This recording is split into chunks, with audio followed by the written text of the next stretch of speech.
Yeah, hi from Clarkie and Corley from Business Edge. It's been an amazing year, and as I sit here today and just reflect on the year, I just realise how important catching hold of the prophetic voice of God at the start of the year has been for us. Greg Bailey came early in the year and gave the voice of the Lord, the word of the Lord, and it had in there issues like God's going to open doors that you don't have to push. God's going to bring you new favour and new opportunity. And as I sit here today, I just want to say a huge thank you for all of you who've been major supporters of us and encouraged us to, hey, whatever you guys do does help us, does make a difference. So I say thank you again on behalf of Colin and I. But I also look at what hasn't been accomplished. And I just encourage you to look at what's been happening this last year and say, God, there's still unfinished business. And I really believe it's like that. You know, my favourite verse, and you've heard me say it before, is out of Isaiah chapter 50 and verse 4. And it just talks about God. You wake me up each morning with something to go and encourage. And so I love doing that.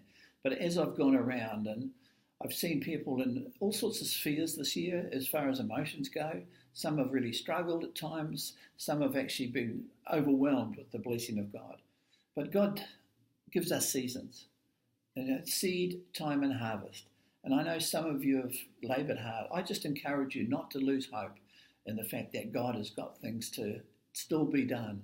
And in Psalm 127 and verse 2, it was a verse that Rich gave us while we were in the States this year. And it just says that he is looking to bless us even while we're asleep because we're his favourite children.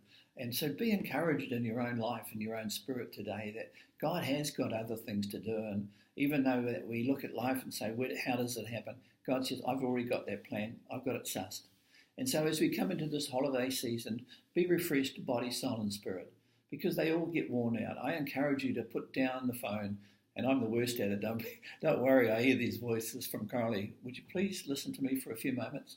But listen, at the end of the day, we're all have our open heavens to be able to reach into and say, God, you've still got more for me to do. And as we celebrate the birth of Jesus and this particular time, make sure it's a family time, a healthy time for families, good relationships, because I've worked in many situations this year with hurting relationships.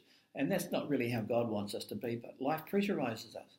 So this is a healing time as well for families to get together. And I just say to you today, may God really bless you at this season. May you have favour, may you have friendships, and may you see those doors swing open for 2019. I can't believe that we're sitting on the doorstep of another year. This one has gone so fast. But God has blessed us. He's promised he was going to bless us. And his word says that you're going to be around for a while, Clarkie.